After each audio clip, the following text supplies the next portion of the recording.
శ్రీ గురుభ్యో నమః. శ్రీమాత్రే నమః. ఆదిత్యాయ చ సోమాయ మంగళాయ బుధాయ చ గురు శుక్ర శనిభ్యశ్చ రాహవే కేతవే నమః. విశ్వావసు నామ సంవత్సర ఉగాది శుభాకాంక్షలతో ఈ సంవత్సరం ఒక్కొక్క రాశి వారికి ఏ విధంగా ఉండబోతూ ఉంది, ఆ రాశి ఫలితాల గురించి మనం తెలుసుకుందాం. మొట్టమొదలు మేషరాశి. ఈ మేషరాశిలో అశ్విని 4 పాదాలు, భరణి 4 పాదాలు, కృత్తిక 1 పాదం ఉంటుంది. కాబట్టి ఒకవేళ నక్షత్రాలు తెలియనటువంటి శ్రోతలు వారి అక్షరాలపైన కూడా మనం రాశి తెలుసుకోవచ్చు. చూచే, చోళ, లీలు, లేలో, ఆ ఈ అక్షరాలు ఎవరైతే ఉంటాయో వాళ్ళు విశ్వావసు నామ సంవత్సర ఉగాది శుభాకాంక్షలతో 12 రాశుల్లో ఉన్నటువంటి 10వ రాశి మకర రాశి. మకర రాశి జాతకులకు విశ్వావసు నామ సంవత్సరం ఏ విధమైనటువంటి అనుకూల పరిస్థితులు ఉంటాయి, ఏ విధమైనటువంటి జాగ్రత్తలు వహించాలి మరి అనే విషయాలను చూసినప్పుడు మకర రాశిలో ఉత్తరాషాఢ 2, 3, 4 పాదాలు, శ్రవణ నక్షత్రం 4 పాదాలు, ధనిష్ఠ నక్షత్రం 1, 2 పాదాలతో మకర రాశి. అదేవిధంగా జో, జా, జీ, జూ, జే, జో, ఖా, గా, గి ఈ అక్షరాలతో ఉన్నటువంటి పేర్లు వాళ్ళు కూడా దీన్ని మకర రాశిని చూసుకోవచ్చు. మకర రాశి జాతకులకు ఈ సంవత్సరం గమనించినప్పుడు 8 ఆదాయం, 14 వ్యయం ఉంది. రాజపూజ్యం 4 ఉంటే అవమానం అనేది 5 కనబడుతుంది. అయితే ఆదాయం తక్కువ వ్యయం ఎక్కువ అని ఇక్కడ చూసుకోకూడదు. ఎందుకంటే శుభకార్యాలు జరిగే సూచనలుంటే గృహాలలో మరి వ్యయం అనేది జరుగుతూ ఉంటుంది. కాబట్టి ఆ వ్యయం అనేది ఖర్చులాగా భావించకుండా శుభకార్యం చేశామనే తృప్తి ఒకటి ఉండాలి. మరి మకర రాశి జాతకులను గమనించినప్పుడు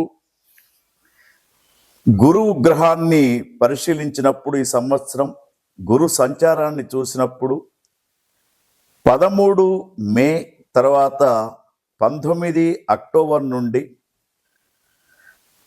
డిసెంబర్ 4 వరకు, తర్వాత ఇక్కడ చూసినప్పుడు 5, 7 స్థానాలలో గురువు అనుకూలంగా ఉన్నాడు. 5వ స్థానము, 7వ స్థానము చాలా విశేషమైనటువంటి స్థానాలుగా గురుగ్రహానికి చెప్తూ ఉంటారు. అయితే ఈ 5, 7 స్థానాలలో గురువు అనుకూలంగా ఉన్నప్పుడు ముఖ్యంగా నూతన వ్యాపారాలు, నూతన పెట్టుబడులు పెట్టడానికి అవకాశం ఉంటుంది.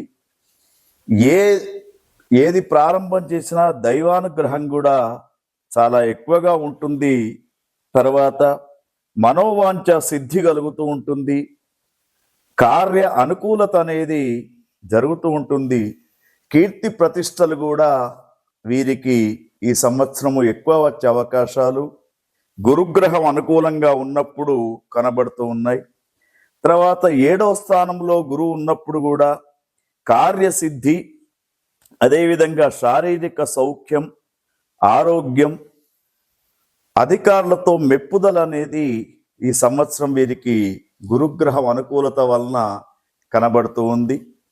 తర్వాత శనిగ్రహాన్ని పరిశీలించినప్పుడు వీరికి ఏప్రిల్ 17 వరకు, తర్వాత అక్టోబర్ 11 నుండి జనవరి 10 వరకు ద్వితీయ స్థానంలో శని అనుకూలంగా లేడు.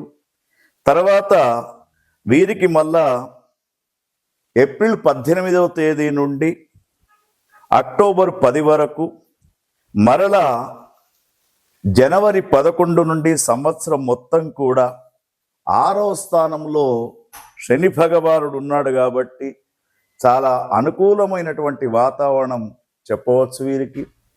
ముఖ్యంగా గత సంవత్సరం ఏదైతే అనారోగ్య సమస్యలు ఉండెనో ఈ సంవత్సరం అటువంటి అనారోగ్య సమస్యలు ఏవి లేకుండా జీవితంలో ముందుకు వెళ్ళడానికి అవకాశం ఉంటూ ఉంటుంది.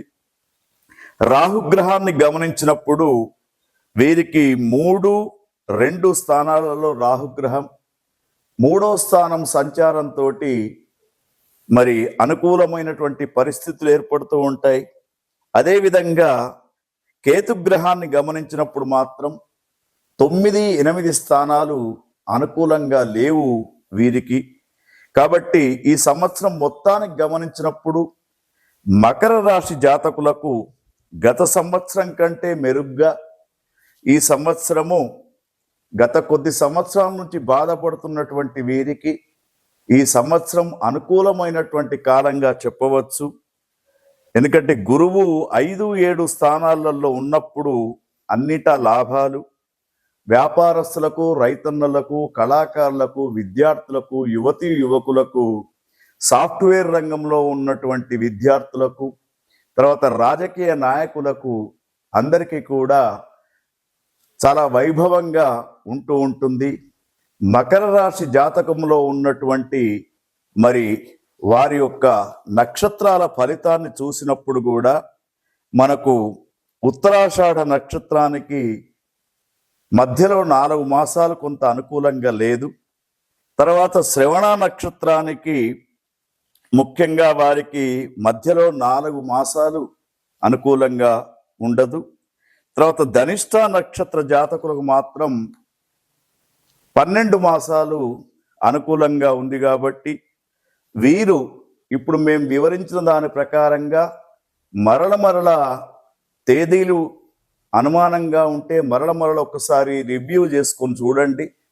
తప్పకుండా ఆ తేదీలలో మరి సూచించిన సూచన ప్రకారంగా మీరు ఉంటూ ఉంటే మీకు వైభవంగా ఉంటూ ఉంటుంది. తర్వాత గురు ఫలితం చాలా బాగా ఉంది.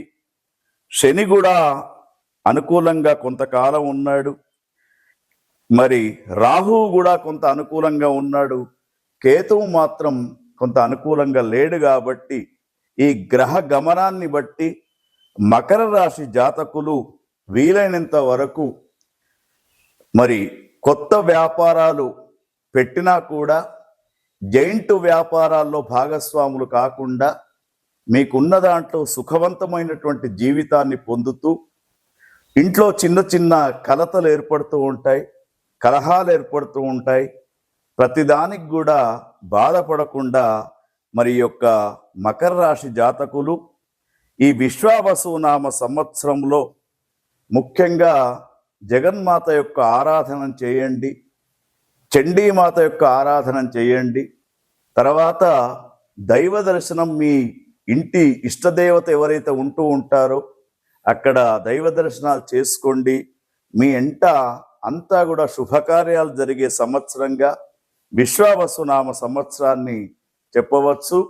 ముఖ్యంగా మరి ఈ యొక్క విశ్వావసునామ సంవత్సరంలో మకర రాశి వారు దాదాపు వీరు అనుకూలమైనటువంటి వాతావరణం తెచ్చుకోవడానికి సుముఖంగా ఉంటూ ఉంటారు. మిమ్మల్ని విమర్శించే వాళ్ళకు కూడా మీరు ఎదురుగా చెప్పే అవకాశం కూడా ఉంటూ ఉంటుంది. గత కొంతకాలంగా బాధపడుతున్నటువంటి సమస్యలన్నీ కూడా దూరం అయిపోయి ఈ సంవత్సరం మీకు వైభవంగా ఉంటుంది. ఓం తత్సత్.